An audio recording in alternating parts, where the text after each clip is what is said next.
Muy buenos días, vamos con lo mejor de la información deportiva. Han pasado ya los días, se va asimilando cada vez más el triunfo del Canelo Álvarez con toda esta polémica que precisamente generó el triunfo del tapatío sobre el kazajo Golovkin. Al final boxeo, al final un deporte de apreciación. Y si bien el tapatío tenía toda la intención, así lo dijo en conferencia de prensa después de su triunfo donde obtuvo el título medio del Consejo Mundial de Boxeo, si bien había dicho que su intención es todavía tener una pelea antes de que acabe el año, el promotor Oscar de la Hoya ha descartado ya por completo esta posibilidad. Precisamente el corte que sufrió en la ceja izquierda el Canelo será impedimento para que vuelva a tener actividad en este 2018. Vamos a escuchar a Oscar de la Hoya.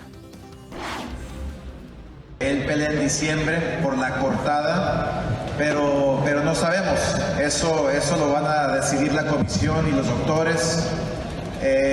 Y una pelea con David Lemieux es muy posible, muy posible para el próximo año. David Lemieux ha demostrado que es un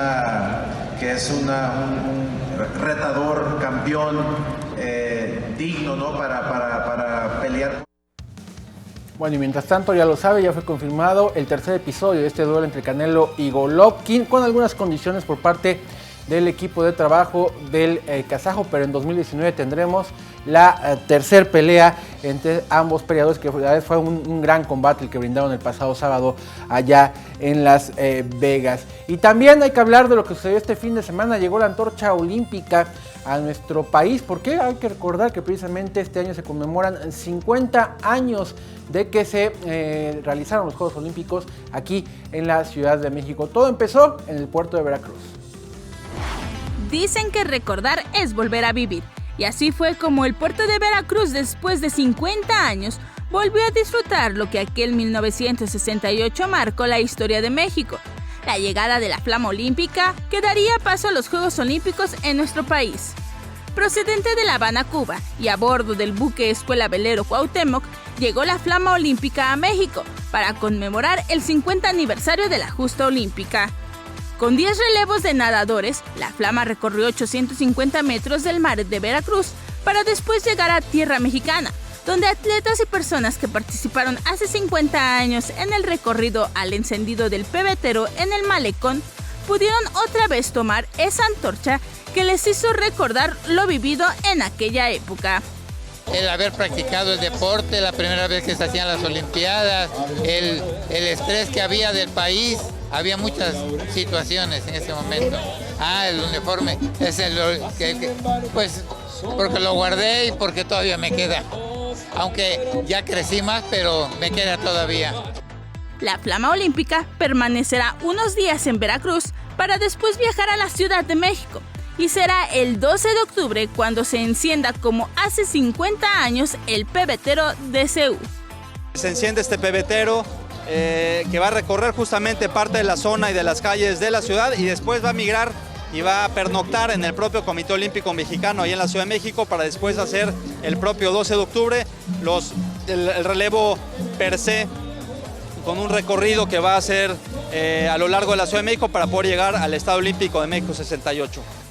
Con imágenes de Liber Rodríguez, Vianey Zárate, 21 Noticias. Y este fin de semana se llevó con gran éxito la Expo Lucha Libre en el World Trade Center. Recordemos que fueron exhibidas precisamente más de 100 máscaras y artículos de colección que tienen que ver precisamente con el pancracio. Todo a propósito del 85 aniversario del Consejo Mundial de la Lucha Libre. Amantes a la lucha disfrutaron este fin de semana de un espacio lleno de historia y tradición.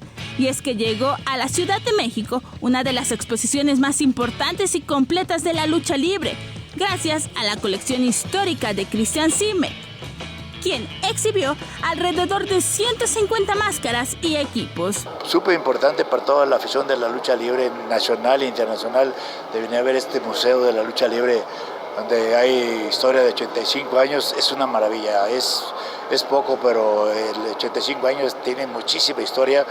Entonces reunir a muchísimas estrellas aquí de la lucha libre, muchos aficionados van a ir a apapachar.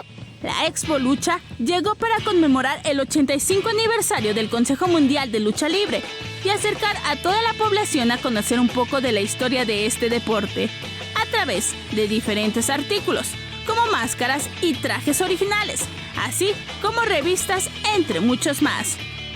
Además, todos los asistentes también pudieron convivir con grandes estrellas de la lucha libre, como Sin Cara, Rey Misterio, Ollie Park, Atlantis, Negro Casas, entre muchos más. Con imágenes de Sergio Villanueva, Vianey Zárate, 21 Noticias. Semana 2 casi completa de la NFL, falta el partido de esta noche. Vamos a ver los resultados precisamente que se han dado al momento desde el jueves hasta el día de hoy. El jueves 34-23 al equipo de Cincinnati, porque me equivoqué el jueves y me corrigió el señor Eduardo, que es amante del fútbol americano. 34-23 le ganaron a los Cuervos de Baltimore. Y ahí, bueno, los resultados, los Patriotas que le ganan, los Bucaneros que le ganan 27-21 a las Águilas. Buffalo, que es uno de los peores equipos siempre de la liga, histórico, 31-20 frente a los Cargadores. Acá un caso muy curioso ahí, Lalo, que prácticamente al mismo tiempo uno de sus jugadores decidió retirarse, porque ¿no? Decían que muy malo y terminó deprimiéndose y al mismo tiempo anunció que ya no más, ¿no? Le ponía punto final a su carrera. Estamos viendo todos los resultados. Los Patriotas cayeron 31-20 frente a los Jaguares. Para esta noche que hay, vamos a ver precisamente el partido que le pone cerrojo a esta semana 2 de la NFL en el Monday Night. Le va a competir ni más ni menos que a los Dorados de Sinaloa, no sé a quién le va a ir mejor. Los Osos de Chicago frente a los Halcones Marinos de Seattle, 7:15 de la noche, hora del tiempo del centro de México, el cerrojo de la semana 2 de la NFL. ¿Y qué va ahí con el fútbol soccer, la Liga MX? Jornada número 9 de la apertura 2018, se le cayó el invicto ya a Cruz Azul, sin embargo, no el superliderato, sigue siendo superlíder de la competencia a pesar de su derrota 2-0 en Aguascalientes frente al Necaxa. Veracruz está pero muy mal, 3-2 cae en casa frente al Toluca. Pachuca y Tigres 1-1, el Puebla fue y le ganó en su casa a los Gallos Blancos del Querétaro. Guadalajara sorprendió y 4-2 con un equipo lleno de jóvenes le gana al Monterrey en su casa. Pocos se jactan de ganar a los Rayados en su casa, lo hizo el Guadalajara de Cardoso. El América le gana aquí en la capital del país 2-1 a Monarcas Morelia. Los Pumas 4-2 a Lobos, y algo que no sucedía desde hace 12 años. El 1, 2, 3 de la tabla general son los chilangos. Los equipos de la capital del país están mandando en la Liga MX. 1 es el Cruz Azul, 2 los Pumas con toda su plantilla corta y 3 el América. Así que hace 12 años que no pasaba esto, que ocupaban los 3 primeros lugares de la tabla general los equipos de la Ciudad de México. Tengan regios, ustedes que tanto gastan dinero, hoy no, hoy le toca a los chilangos. Y hablando de fútbol, Zlatan Ibrahimovic, el sueco, llegó a su gol número 500 vistiendo la casaca, ahora le tocó del Galaxy de Los Ángeles. Vean de qué manera, o sea, su gol 500 no podía ser de otra manera. Recordemos antes de verlo que este hombre también practica artes marciales desde muy niño y por eso es que dicen que tiene esta habilidad para hacer unos remates de veras de fantasía, por esa habilidad que le dieron las artes marciales. ¿Qué mejor prueba? Vamos a verlo. No.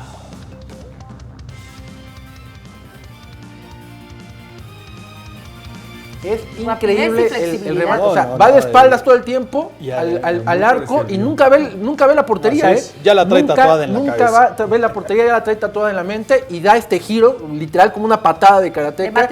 Así es, de Matrix, para jalar el balón y vencer así al arquero rival. Golazo 500 en la carrera de Zlatan Ibrahimovic. Vaya logro de este que se siente Dios, ¿no? Pero no es para tanto, la verdad. No, la verdad es que sí, es un jugadorazo.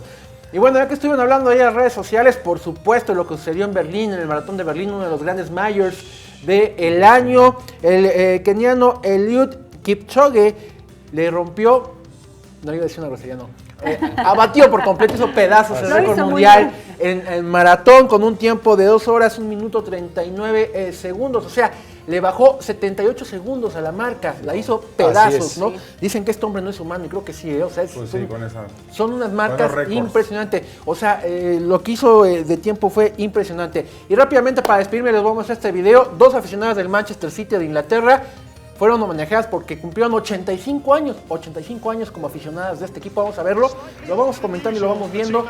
Son hermanas, es Olga y Vera. Olga de 102 años de edad y su hermana de 98 años de edad.